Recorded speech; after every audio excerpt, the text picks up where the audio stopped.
오늘 이 밤은 우리에게 하나님께서 어린아이의 일을 버린다라고 하는 말씀으로 오늘 강의 28번째 시간 이어가도록 하겠습니다.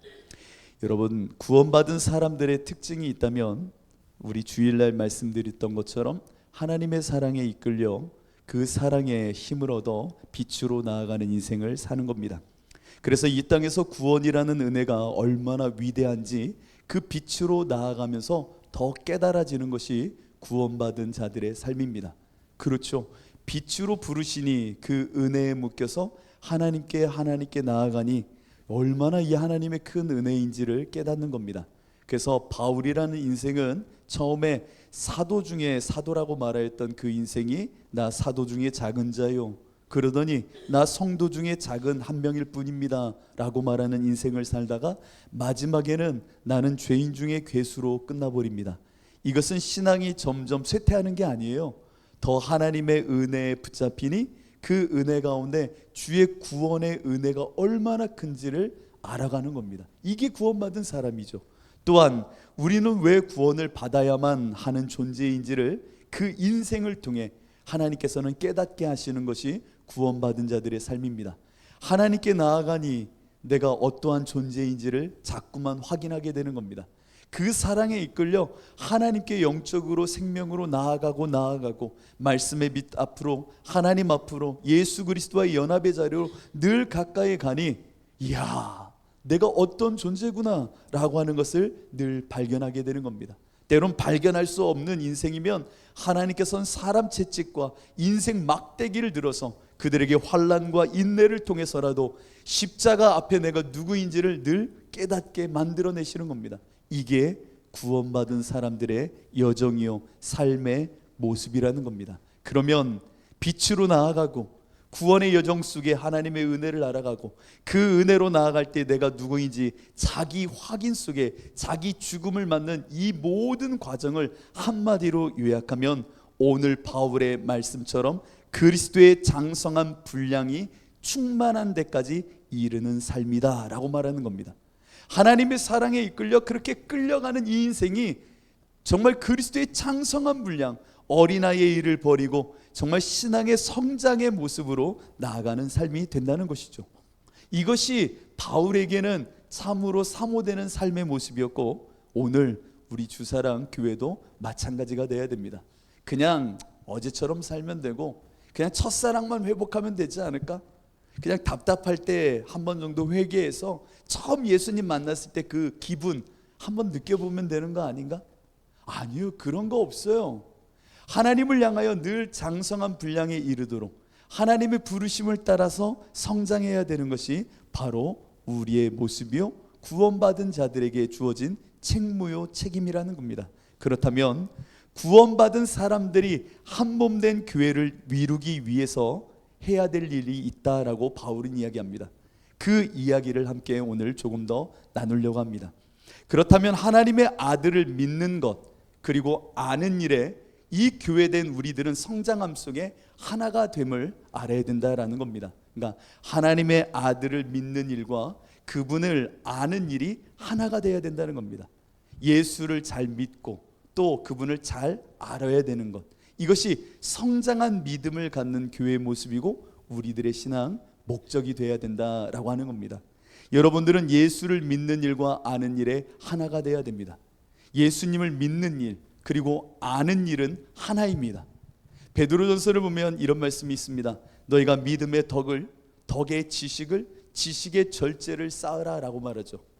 맞는 말이에요. 믿음에서 시작하여 덕의 지식의 인내의 절제를 정죄 형제의 우애와 사랑에 이르도록 이렇게 신앙인은 변화되어지는 겁니다. 이 과정 속에 보세요. 믿음의 덕의 지식을 갖게 되는 겁니다. 이것은 어떤 스텝처럼 느껴지지만 우리 안에 성장통처럼 자연스럽게 우리 안에 하나됨으로 우리 안에 들어오는 사건입니다. 믿음과 그로 인한 그로 인한 지식, 이 모든 일련의 과정은 바로 믿는 일과 아는 일에 하나됨이다라고 하는 것으로 우리가 받아들이면 됩니다. 내가 예수를 믿는다는 게 뭐예요? 예수님이 내 안에 그리스도가 되신다는 거잖아요. 우리 주사랑교회는 이제 정말 잘 알고 있죠. 예수님이 내 안에 그리스도가 되는 사건, 이것이 믿음이에요. 내가 믿음을 갖는 게 아니라 그 사랑함 속에 내가 주님 앞에 끌려가는 과정 속에 내가 죽어지고 부인되는 그 십자가의 경험 속에 내 안에 예수가 그리스도됨을 하나님은 밀어넣어 내 안에 충만으로 채워넣는 겁니다. 성령으로 내 안에 깨닫게 하시는 겁니다. 그때 예수가 내 안에 정말 그리스도가 맞네요 라고 하는 이 고백을 받아내실 때에 내 안에 믿음이 있다라고 말하는 겁니다. 내 믿음, 이 믿음은 예수가 내 안에 그리스도가 된다는 겁니다. 잘 보세요. 그러면 예수가 내 안에 그리스도가 되는 예수님을 믿는 일, 그 믿는 일이 내 삶에는 인지가 아니라 삶의 모습으로 나타나야 되는 겁니다. 예수님이 내 안에 믿는 주체, 믿는 그리스도가 되면요, 무엇을 하든지 예수님이 내 인생의 실상이고 증거셔 라고 하는 터 위에서 내가 반응해야 되는 겁니다. 예수님이 실상이요 증거라는 것은 모든 세상의 것들은 그림자처럼 없어지지만 예수님은 영원히 계시는 본질이고 실상이라는 겁니다. 그래서 예수님은 영원하시니 그분이 모든 것의 본질이구나라는 것을 알고, 또 모든 것의 증거가 되신다는 것은 모든 것을 이루시며 만드시며 창조하시며 모든 것을 행할 수 있는 분이라는 것을 우리가 고백할 때에 예수님을 믿는다라고 말하는 겁니다. 그러니 내가 무엇을 생각하든 무엇을 판단하든 어떤 계획을 갖든 예수님이 내 안에 그리스도가 되셔야 돼 라고 할 때에 이 믿음에 반응하는 삶을 일컬어 덕이라고 말하는 겁니다. 믿음의 덕을. 그러니까 덕스럽다라는 것은 후덕한 사람이 덕스러운 게 아니에요. 이렇게 참 사람 덕스럽네, 사람들이 말하는 덕스러움이 아니라 예수님을 바탕으로, 그분이 주인 되셔서 그 주인 되신 주님을 바탕으로 행할 때에 덕이 있다라고 말하는 겁니다. 그래서 덕은 아르테라고 하는 단어를 씁니다. 아르테, 이게 덕이에요. 예수님을 주인 삼아 반응하는 행동, 이것이 아르테 덕이라고 말하고, 믿음은 아르케가 되는 겁니다. 아르테의 근원이 되는 아르케, 그 믿음 속에 반응할 때 아르테, 하나님이 원하시는, 정말 원하시는 그 믿음의 행동이 되는 것이고, 이 행동 속에 덕의 지식이 우리 안에 허락되는 겁니다. 이 지식은 무엇이에요? 하나님, 예수님이 내 안에 주인 되셔서 내가 이렇게 행동해 보니, 아하, 하나님 이런 분이시네요. 하나님 참 좋으신 분이에요. 하나님 참 인자한 분이세요. 하나님 참 능력 있는 분이세요. 하나님 크신 분이세요. 하나님을 깨달아 하는 겁니다. 이것을 일컬어 지식이라고 말하는 겁니다. 그래서 내가 예수를 믿는 일과 그분을 아는 일에 하나가 된다는 것은 다로 이렇게 떨어져 있는 모습이 아니라 내 안에 일어나는 신앙의 모습의 한 모습, 한 형제됨의 모습처럼 드러나는 사건이라는 겁니다. 여러분들 안에 이 예수를 믿는 믿음과 아는 일이 날마다 펼쳐져야 됩니다. 매 순간 일어나야 됩니다. 오늘도 하나님을 아는 것이 너무나도 기쁨이 되어야 되는 겁니다. 예수님으로 살아보니 우리 하나님 이런 분이시구나. 또 예수님으로 살아보니 우리 하나님 정말 이 말씀이 이렇게 풍요로운 거구나. 하나님 나를 너무나도 사랑하시는 거구나. 주님, 나 같은 자를 이렇게 사랑하십니까? 여호와 우리 주여, 주의 인자가 이렇게 크십니까? 그 하나님을 알아가는 지식, 이것은 하나됨으로 우리 안에 있어야 된다는 겁니다. 그래서 바울은 내가 지식이 있다 할 때 어떠한 지식을 가졌는지를 한번 보십시오. 그래서 빌립보서 3장 7절 이하를 보면 바울은 이렇게 고백합니다. 그러나 무엇이든지 내게 유익하던 것을 내가 그리스도를 위하여 다 해로 여길 뿐더러 또한 모든 것을 해로 여김은 내 주 그리스도 예수를 아는 지식이 가장 고상하기 때문이라. 여러분 진짜입니까? 정말 세상 모든 것 다 버리고 예수님 아는 것, 믿음의 덕으로 반응하여 예수님 어떤 분인 걸 아는 것, 이것이 정말로 세상 모든 것 버려도 좋을 만큼 소중합니까? 묻진 않겠습니다. 그냥 속으로 대답하세요. 뭐 부흥 강사 같으면 막 할렐루야 하겠지만 그냥 여러분은 속으로 대답하셔도 됩니다. 바울의 이야기를 잘 한번 믿고 지식, 제가 일렬로 이렇게 열거해드린 그 도시간에서 다시 한번 보세요. 그러나 무엇이든지 내게 유익하던 것을 내가 그리스도를 위하여 다 해로 여길 뿐더러 또한 모든 것을 해로 여김은 내 주 그리스도 예수를 아는 지식이 가장 고상하기 때문이라.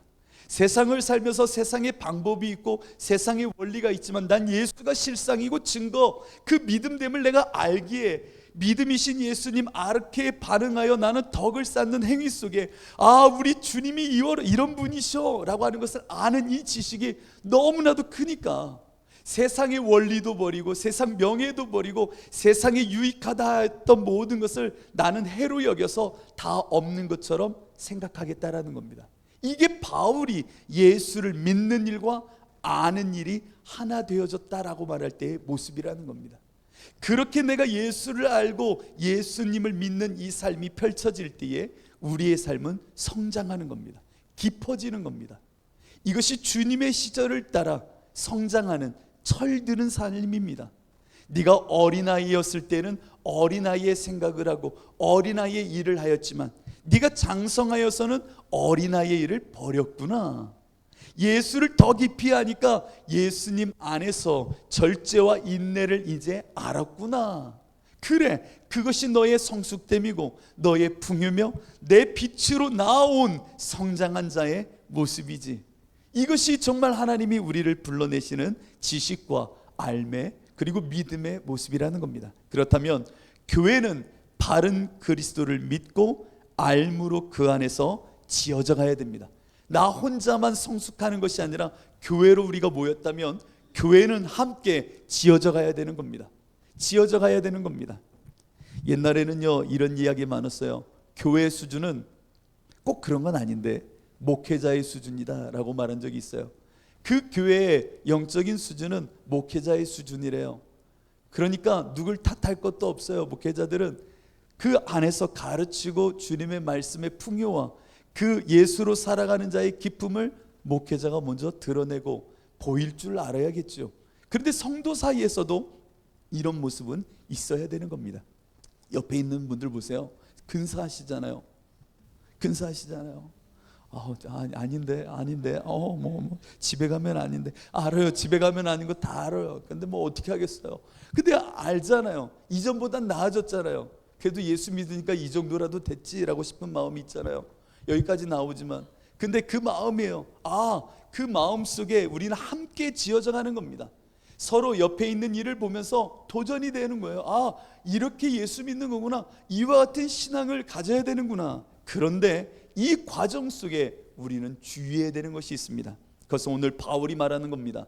바울은 말합니다. 네가 성장할 때에 조심해야 되는 것이 있는데 사람의 속임수와 간사한 유혹에 빠져 온갖 교훈의 풍조에 밀려 요동하지 않게 하라 라고 말합니다.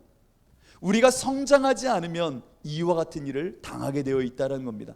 함께 지어져 가지 않으면 우리는요 사람의 속임수 간사한 유혹에 빠져서 온갖 교훈의 풍조에 밀려 요동하지 않게 하는 삶을 살지 못하는 겁니다. 여러분, 속임수가 교회 안에 참 많습니다. 교회 안에는 거짓된 속임수가 지금 너무나도 많습니다. 서로 자기만이 진리라고 말하죠.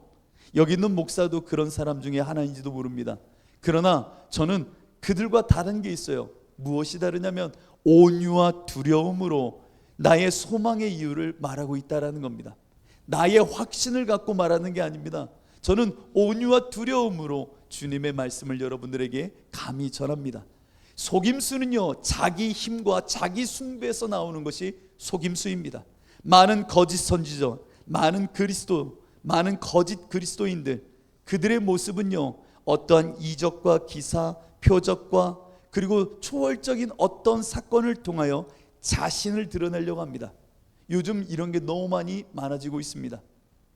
정말 주님을 알지 못하면요, 주님을 그리스도로 고백하는 믿음과 그분을 아는 지식이 내 안에 건강하게 들어와 있지 않으면요, 요즘 우리는 거짓 그리스도, 거짓 선지자들에게 속임을 당하기 딱 좋은 시절입니다.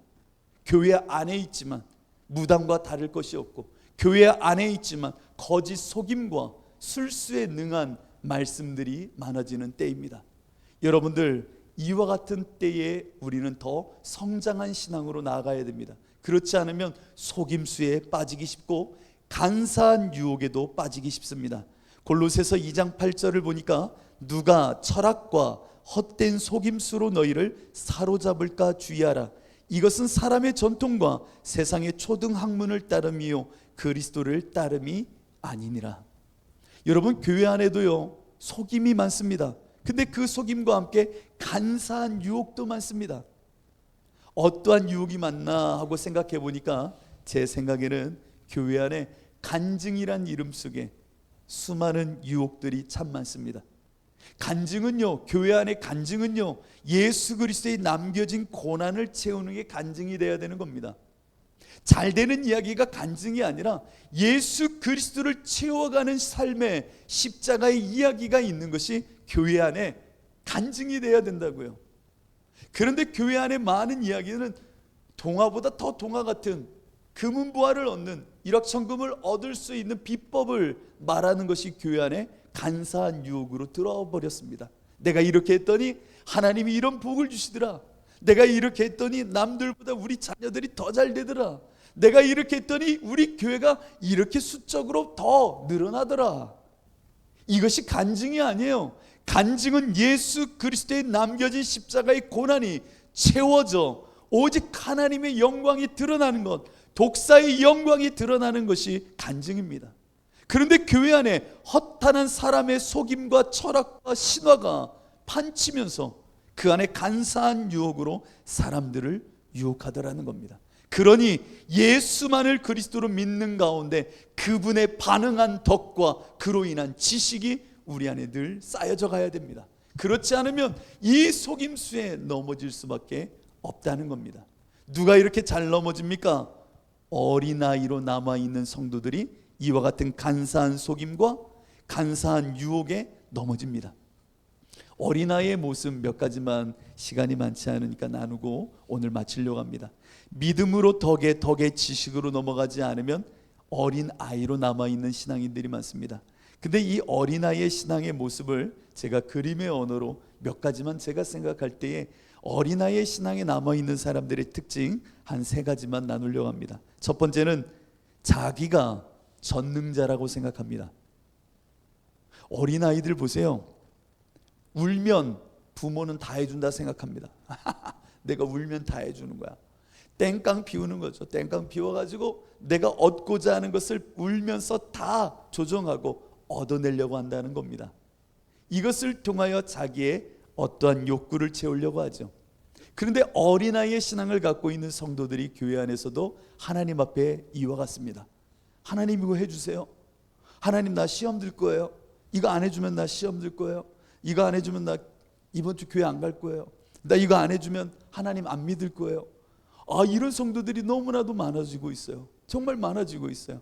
하나님 앞에 어린아이의 그 땡깡을 부리듯 자기가 전능자가 된 것처럼 하나님을 좌로 우로 막 움직이려고 하는 성도들이 많이 있어요. 그런 성도들이 좋아하는 목사가 어떤 목사예요? 하나님을 잘 움직일 수 있는 목사를 참 좋아해요.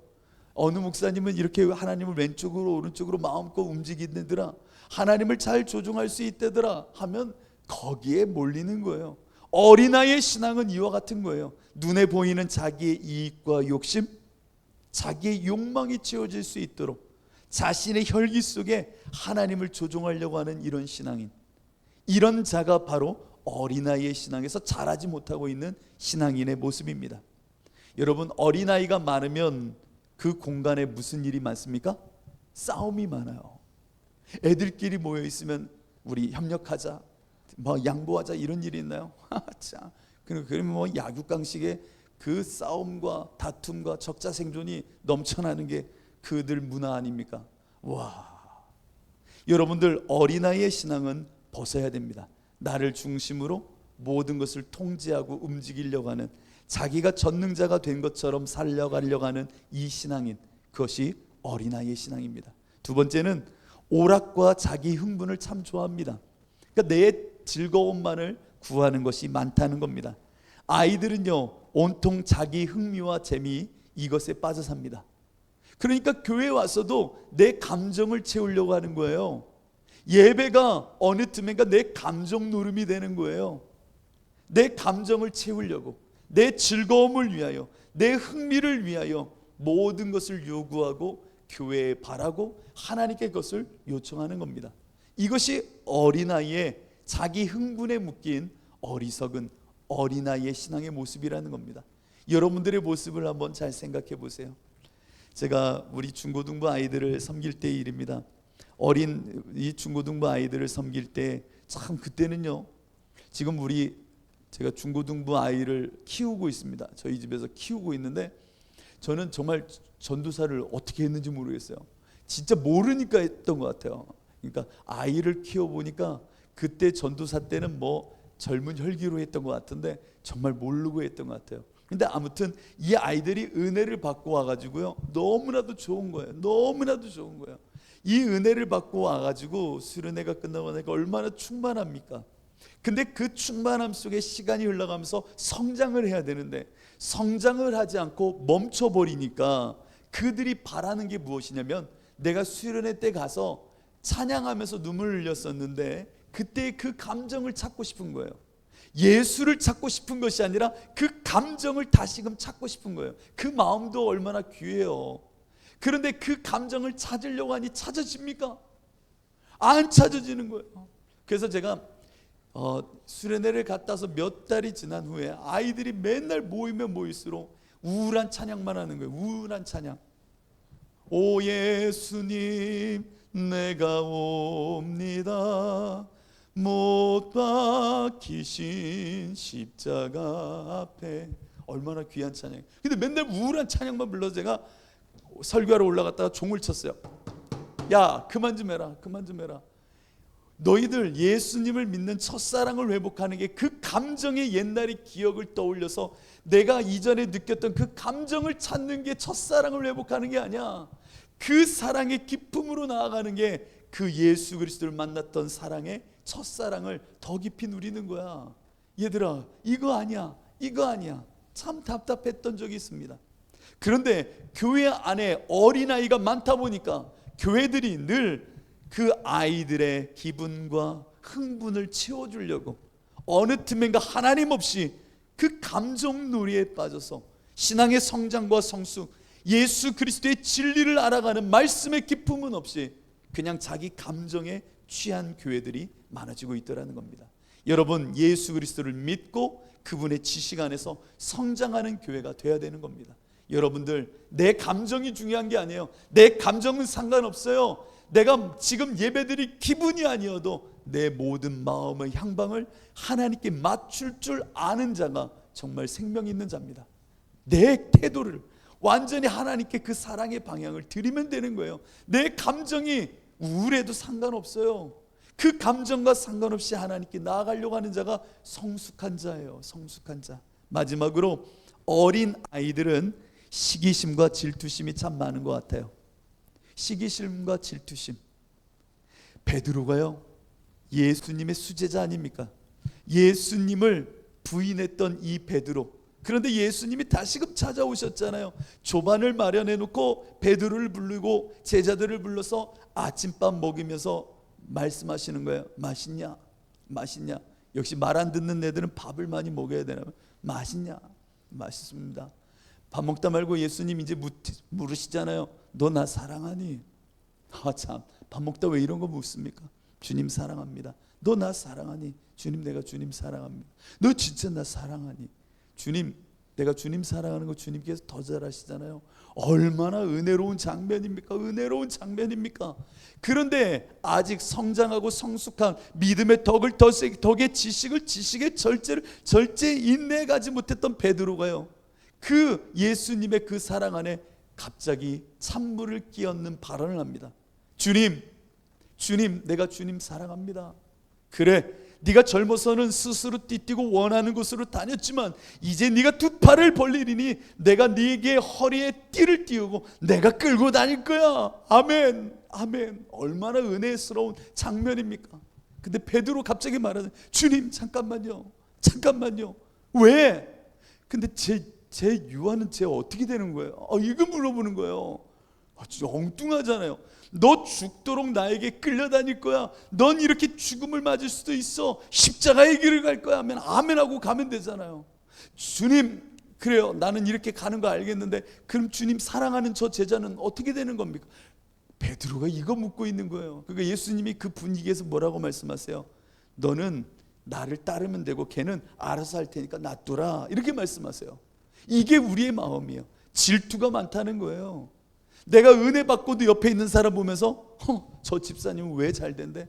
저 권사님은 왜 나보다 더 잘 된대? 혹은 나보다 못한 사람 보면 갑자기 기분이 좋아지는 거예요. 그러면서 가서 위로해 주는 거예요. 하나님이 사랑하셔, 걱정 마 하면서 무언가 모르게 더 좋아하는 거예요. 이게 무슨 마음이에요? 이게 무슨 마음이에요? 어린 아이니까 그러는 거예요. 더 주님을 모르니까 질투가 생기고 시기심이 생기는 거예요. 나를 부르신 하나님의 그 부르심에 맞게 사는 것은 하나님의 부르심 앞에 내가 그냥 순복하면 되는 거예요.